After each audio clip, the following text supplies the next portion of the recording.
Hi everyone, I'm Havva Zorla Lazar, and I'm an assistant teaching professor at Turkish University in the Department of Writing Studies, Rhetoric, and Composition. And today I'll talk about Turkish EFL writers' perceptions of multimodal composition, which is a pedagogy oriented study. Here is some background. First, in the 21st century communication, we see the effects of digital transformation on written communication, by which writing is more dynamic, hybrid, fluid, and includes modes beyond the alphabetic system.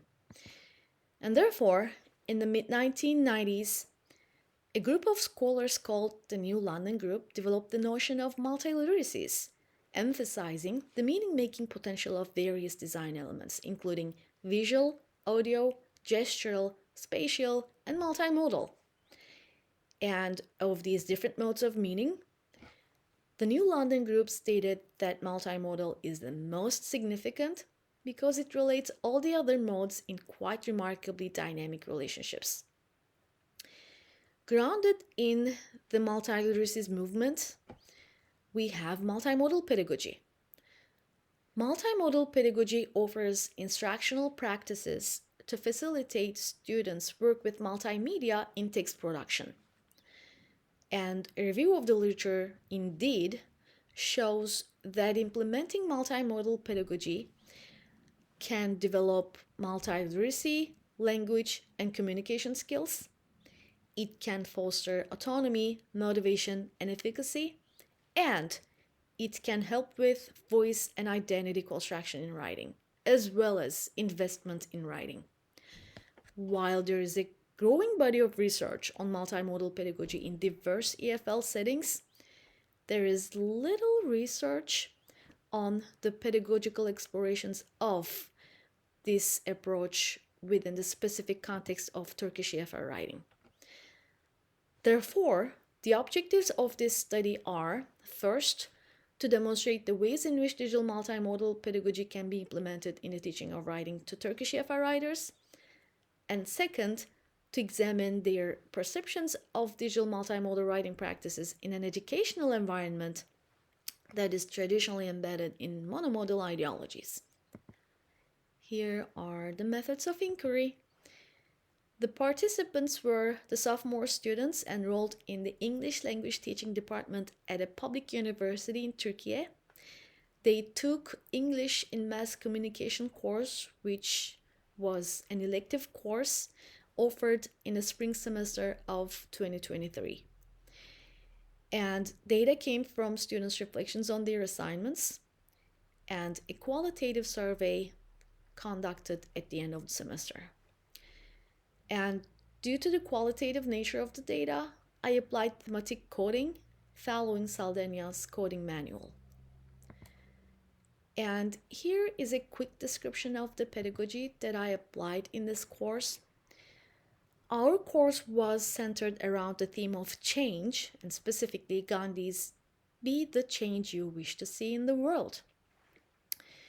We started the semester with conceptualizing these three rhetorical strategies: ethos, pathos, and logos, because students needed to use these in their writings throughout the semester when writing for mass communication purposes.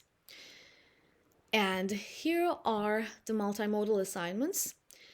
First of all, students wrote a rhetorical analysis essay analyzing a campaign website rhetorically and explaining how their selected website used these three rhetorical strategies to persuade their audience.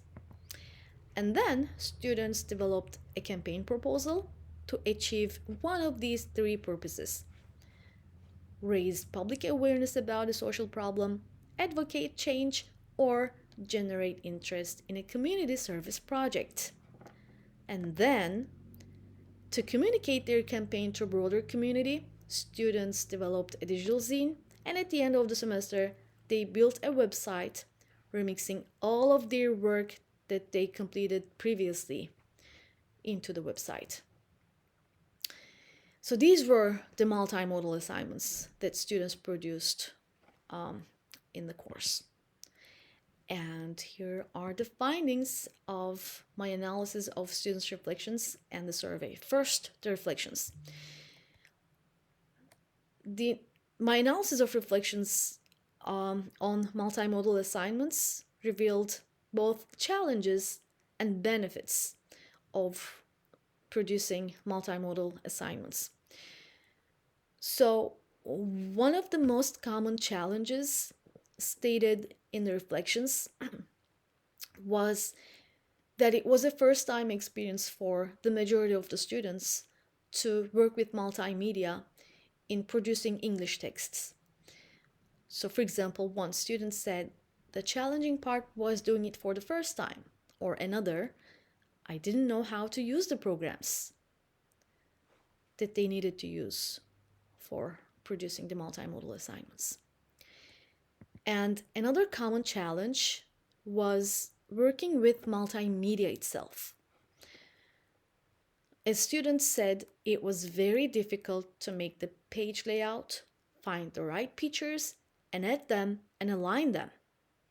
Or another, we consulted each other to decide which images, fonts, and page colors we should use, and this prolonged the process, and we felt lost from time to time. However, while students describe challenges of working with multimedia, they also acknowledged the rewarding aspects of this experience. So, for example, a student said, at first, I felt unsure about the task, as it was my first time writing a rhetorical analysis essay. However, as I dove into the research and began to form my arguments, I started to feel more confident in my ability to analyze and critique the web page effectively. By the time I finished the assignment, I felt a sense of accomplishment. This experience taught me valuable skills in critical thinking and persuasive writing, which I believe will be helpful in my future academic and professional pursuits. So, back to this last theme, challenging but rewarding. Many students found these assignments challenging, but at the end, they also appreciated the rewarding aspects of these assignments. And there were several benefits mentioned in the reflections. First of all, there was a perceived development in multiliteracy skills. For example, a student stated that these assignments enhanced their research, analytical, and persuasive writing skills, as well as their design abilities. Or another student said, I developed new abilities, improved old ones, and learned important skills in designing. And another benefit of these assignments was the development of rhetorical awareness. A student said, I had never heard of the ideas of ethos, pathos, and logos, which are essential components of persuasive writing. I was able to obtain a deeper knowledge of these principles.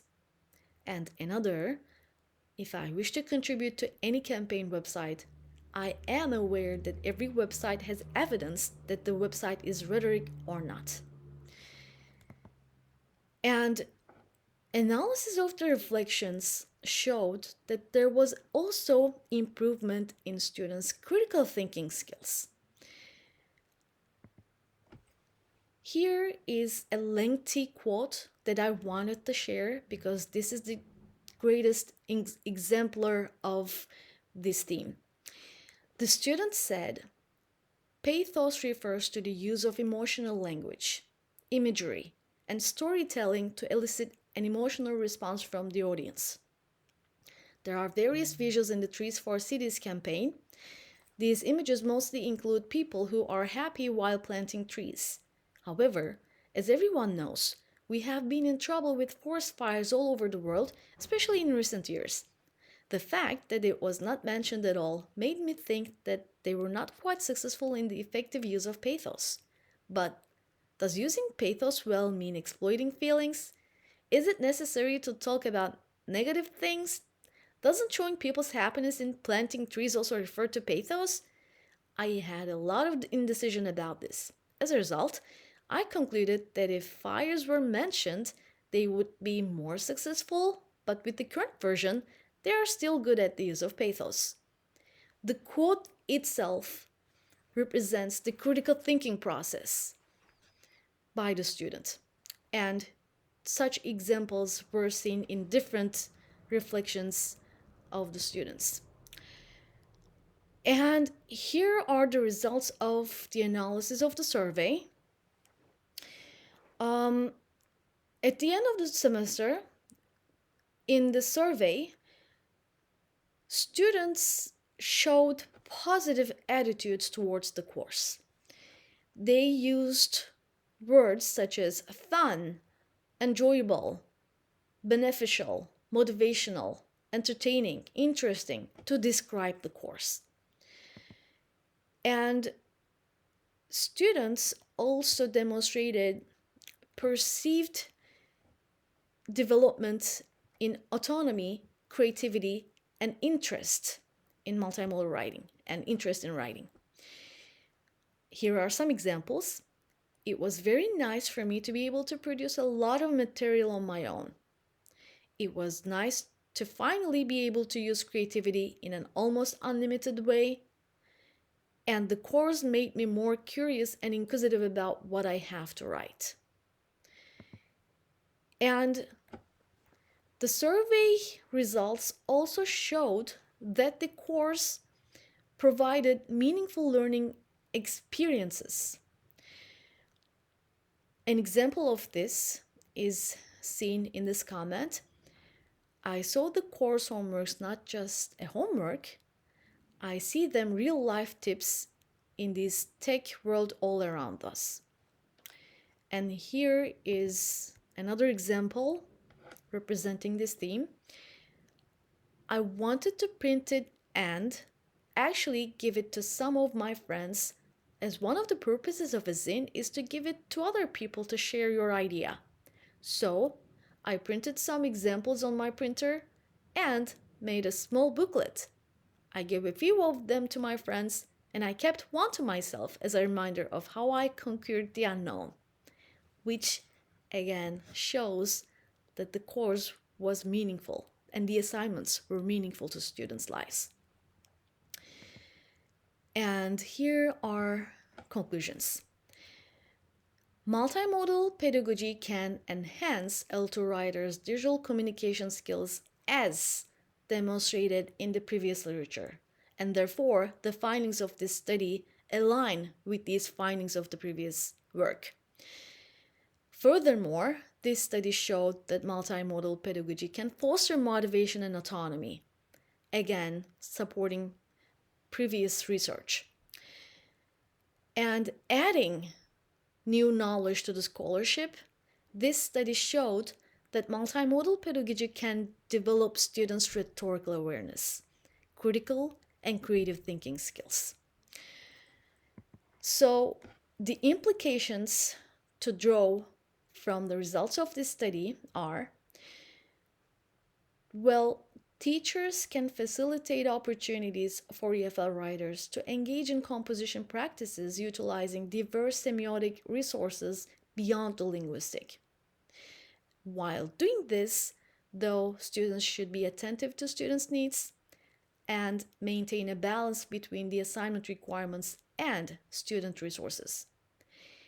And if teachers decide to employ multimodal pedagogy in their courses, they should provide assistance and guidance on how to work with multimedia. Well, here are the references in this presentation, and if you have any questions about this work, please do not hesitate to reach out to me. Bye.